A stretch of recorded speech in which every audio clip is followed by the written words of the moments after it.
Guys, আসসালামু আলাইকুম। আমি আব্দুর রহমান আছি আপনাদের সাথে। What is PHP?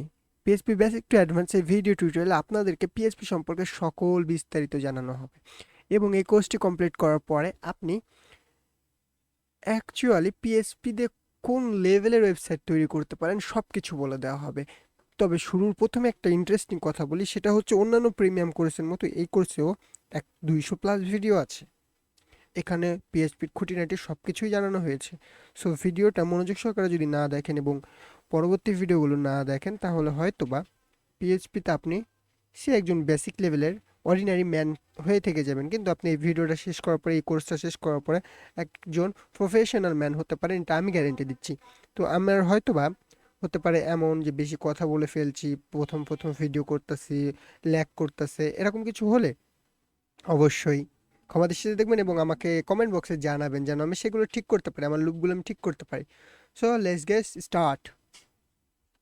দেখুন, পিএইচপির মার্কেট ভ্যালু কেমন। পিএইচপির মার্কেট ভ্যালুটা অসাম একটি মার্কেট ভ্যালু।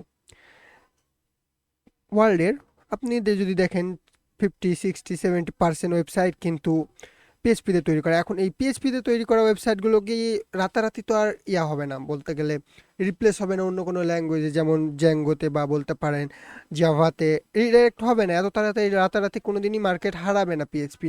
সো বুঝতে পারেন যে পিএইচপি মার্কেট ভ্যালুটা কিন্তু অসাম লেভেলের আছে এবং যত দিন যাচ্ছে তত গ্রো করছে।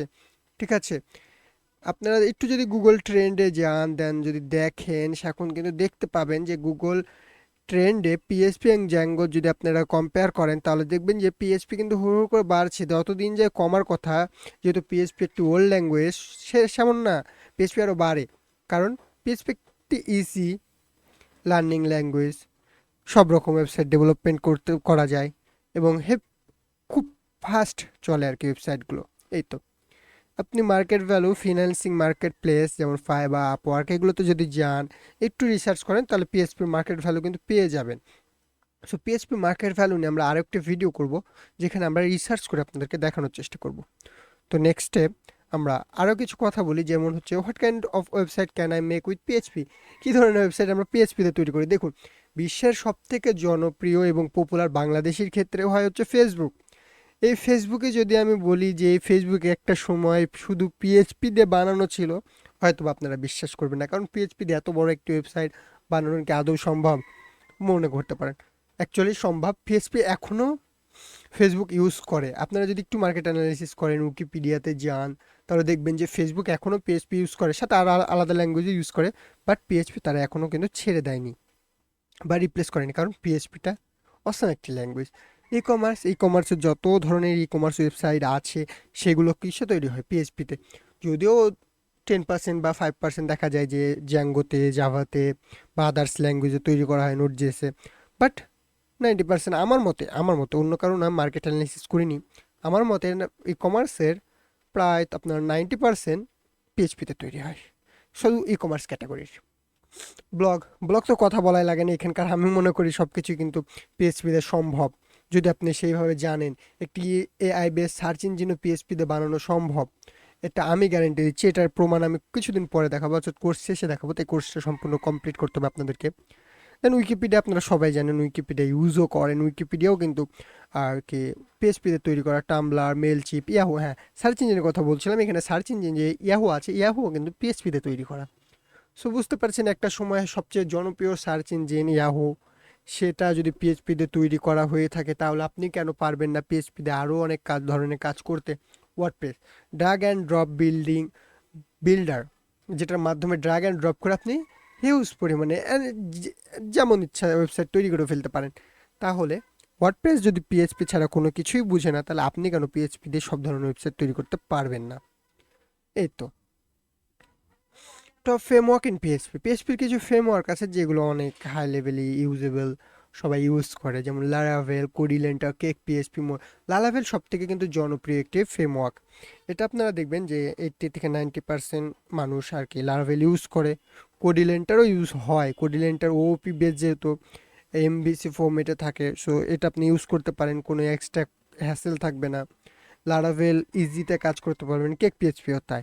অ্যান্ড আরও অনেকগুলো ফ্রেমওয়ার্ক আছে, লাইক ধরে নেন 9 থেকে 10টা ফ্রেমওয়ার্ক আছে পিএইচপির। সো যে কোনো একটি তুলে আপনি কাজ করতে পারেন খুব সহজে।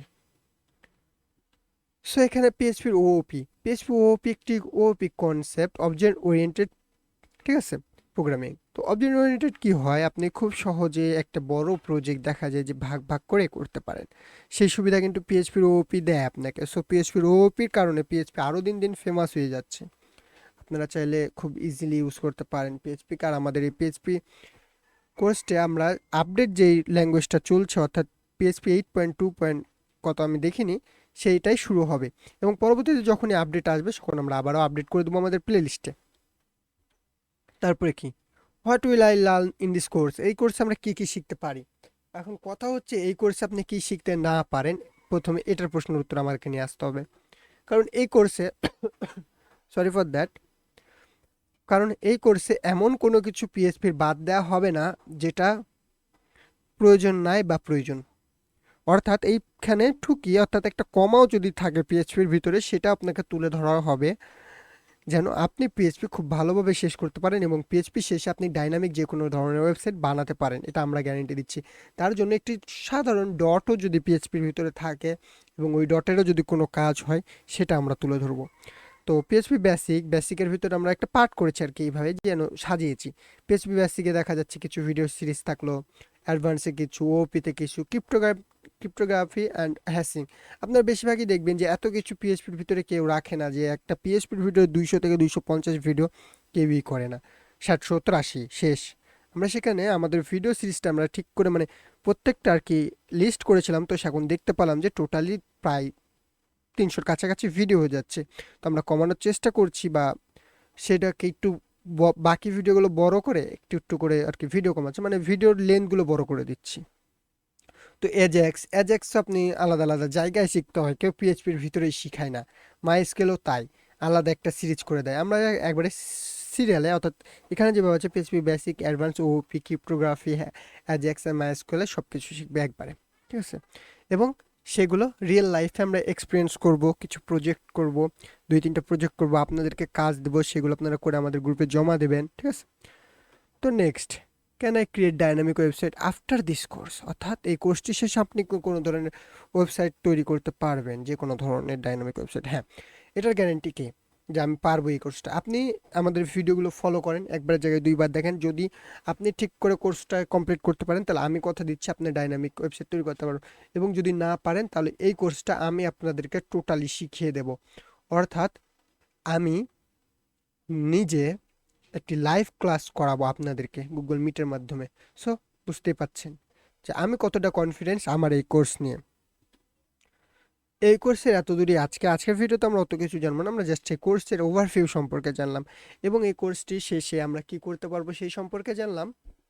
এবং আমার যদি কোনো জায়গায় কোনো ভুল হয়ে থাকে, আমার ভয়েস, ভিডিও, টেক্সট এক্সেট্রা, আপনি আমাদেরকে জানাবেন এবং নেক্সট ভিডিওগুলোতে আমরা অবশ্যই পিএইচপির কোডিং স্টার্ট করে দেবো। তবে পিএইচপির কোডিং স্টার্ট করার আগে আমাদের পিসি কন্ট্রিবিউট করতে হবে, তো সেগুলো করে ফেলবো। তো সবাই ভালো থাকবেন, সুস্থ থাকবেন, আর আমাকে গাল দেওয়ার দরকার নাই কোনো, অবশ্যই দোয়া করবেন যেন আমাদের ভিডিও সিরিজটা খুব তাড়াতাড়ি শেষ হয়ে যায় এবং আপনারা কিছু শিখতে পারেন। Bye bye.